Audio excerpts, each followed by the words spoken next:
तर धर्मवीर चित्रपटात राजन विचारेंबाबत दाखवलेलं सर्व खोटं आहे असं मुख्यमंत्री एकनाथ शिंदे म्हणाले।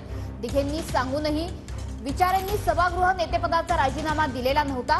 राजन विचारे आनंद दिघेंचे नकली शिष्य आहेत असा उल्लेख मुख्यमंत्री एकनाथ शिंदे यांनी केलाय।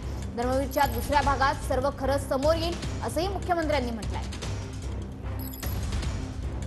मला सभागृह नेतेपद त्यांनी देऊ केलं, पत्र तयार केलं।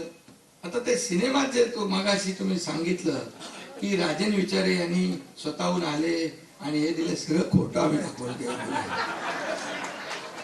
आता दुसऱ्या सिनेमात ते खरं दाखवणार आहे, कारण त्याला राजीनामा द्यायला सांगितलं दिघे साहेबांनी, त्यांनी राजीनामा दिला नाही। ते बोले राजीनामा दे आणि टेबलवर ठेव, त्यांनी दिला नाही। तो रघुनाथ मोरेंच्याकडे गेला, त्यांना सांगितलं हे काय चालू आहे, माझं पद काढून घेत आहेत। मोरे साहेब खूप समजदार होते, तर त्यांनी निर्णय घेतला, तो काही जाणीवपूर्वक घेतलेला आहे, विशिष्ट परिस्थितीत घेतलेला आहे। तू बिलकुल काय इकडे तिकडे काय बोलू नको।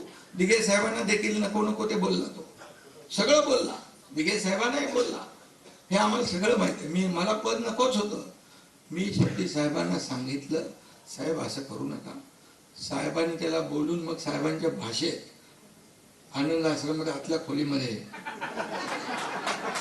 हे करायला लागलं। आम्ही सिनेमात दाखवलं ते एवढं उलट चांगला दाखवलं आम्ही एकदम, पण चांगला नाही तो, बिलकुल नाही। मला काल एका पत्रकाराने विचारलं, 2 शिष्य उभे आहेत तर कोण लोक कोणाच्या मागे उभे राहतील? तर मला असली शिष्य कोण आहे त्याच्या मागे उभे राहतील। तर मला असली कोण आहे? बोल नरेश। नकली कोण आहे? बोलतो तो नकली, कारण त्यांनी बाळासाहेबांचे विचार सोडणाऱ्यांच्या बरोबर सोबत केली।